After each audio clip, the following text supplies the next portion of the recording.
नमस्ते, स्वागत है आपका मिल सुतमाया में। आज की वीडियो में हम बनाएंगे मूली पराठा। मूली के पराठे उत्तर भारत में काफ़ी पसंद किए जाते हैं। मूली के भरवा पराठा बनाए जाते हैं और कद्दूकस की हुई मूली को आटे में गूंथ कर भी पराठा बनाया जाता है। दोनों तरह के पराठों का अपना अलग अलग स्वाद होता है। तो चलिए आज हम बनाते हैं मूली मिक्स पराठा। ये देख लीजिए जो चीज़ें हम इस्तेमाल करने वाले हैं, वैसे मैंने डिटेल लिस्ट नीचे दे रखा है।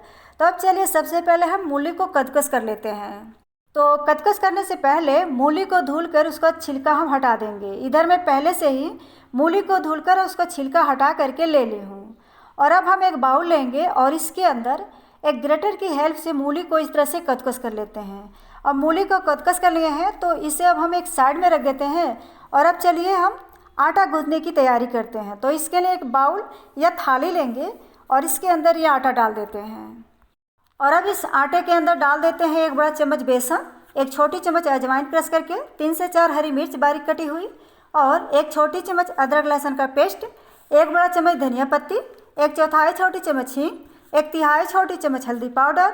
अब इसमें डाल देते हैं स्वाद अनुसार नमक और खाने वाले चम्मच से 1.5 चम्मच दही डालकर इस थाली को एक साइड में रख देते हैं। और अब ये जो मूली कद्दूकस करके रखे हैं, इसमें का पानी निचोड़ कर मूली को आटे वाले थाली में रख देते हैं। इस पानी को हम फेंकेंगे नहीं। जब आटा गूँथेंगे उस समय हमें पानी की ज़रूरत पड़ेगी तो हम इसी पानी को यूज करेंगे।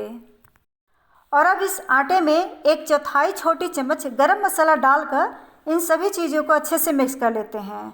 तो अभी इस आटे में पानी की ज़रूरत है, तो ये जो मूली का पानी रखे हैं इसी पानी में से 2 चम्मच डालकर इसे मिक्स करते हुए इसका एक डो तैयार कर लेते हैं।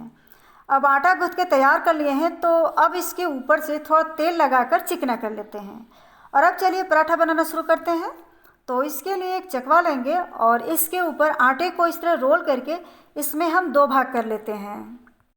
और अब एक भाग को थाली में रख देते हैं और दूसरे वाले भाग को इस तरह रोल करके इसमें से हम लोई बना लेते हैं। तो आपको कितना बड़ा और छोटा पराठा बनाना है उस तरह से उस हिसाब से लोई बनाएं। अब हम एक लोई लेंगे और इसे गोल करके इस तरह से पेड़ा के जैसे बना लेते हैं। और अब चक्के पर थोड़ा सूखा आटा लगाएंगे और इसे इस तरह से उंगलियों से दबाकर थोड़ा बड़ा कर लेते हैं। और फिर थोड़ा सूखा आटा लगाकर इसे बेलन से बेलकर एक रोटी के बराबर बना लेते हैं। और अब इसके ऊपर से थोड़ा घी या तेल लगाएंगे और फिर इसे इस तरह से बराबर भाग में मोड़ देते हैं। और फिर इसके ऊपर से घी या तेल लगाएंगे और फिर इसे मोड़कर 3 कोण में बना लेते हैं। जैसे हम सादा पराठा बनाते हैं ना, सेम उसी तरह से इसे भी बनाना है। अब हम फिर इसे सूखा आटा लगाएंगे और उंगलियों से दबाकर थोड़ा बड़ा कर लेते हैं। और अब हम इसे इस तरह से बेलन से बेलकर बड़ा कर लेते हैं। अगर आप इस तरह से कोई भी पराठा बनाते हैं तो वो फटने का डर नहीं होता है, जैसे कि गोभी पराठा, आलू पराठा और मिक्स वेज पराठा। अब इस पराठे को बेल के तैयार कर लिए हैं तो इसे एक प्लेट में रख देते हैं। और अब इसी तरह से हम बाकी पराठे को भी बेल करके तैयार कर लेते हैं। अब सभी पराठे को बेल के तैयार कर लिए हैं तो चलिए अब चलते हैं गैस की तरफ पराठा सेकने के लिए। तो इसके लिए सबसे पहले हम गैस जलाकर एक तवा गरम कर लेते हैं। तो इधर मैं पहले से ही तवा रखी हूँ गरम होने के लिए। तो अब हम इसके ऊपर थोड़ा आटा में से रख कर चेक कर लेते हैं तवा गरम हुआ है या नहीं।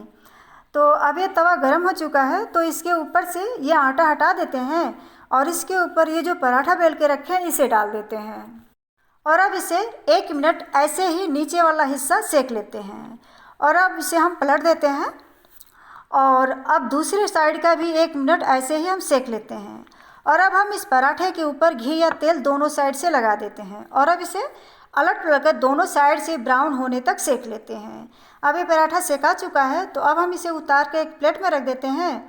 और अब हम इसी तरीके से बाकी पराठे को भी सेक करके तैयार कर लेते हैं। अब सभी पराठे को बेल करके सेक लिए हैं तो अब गैस को बंद कर देते हैं। और अब चलिए इसे एक प्लेट में सर्व कर लेते हैं। तो लीजिए, बहुत ही आसान तरीके से हमारी झटपट हेल्दी मूली पराठा बनके तैयार है। आप इसे अपनी मनपसंद चटनी या सब्जी के साथ सर्व करें। इधर मैं दही और आलू मटर के सब्जी के साथ सर्व की हूँ। उम्मीद है आपको मेरी कोशिश ज़रूर पसंद आएगी। आप भी अपने घर पर एक बार इस स्वादिष्ट पराठे को ट्राई ज़रूर करें और अपना अनुभव कमेंट बॉक्स में शेयर करें।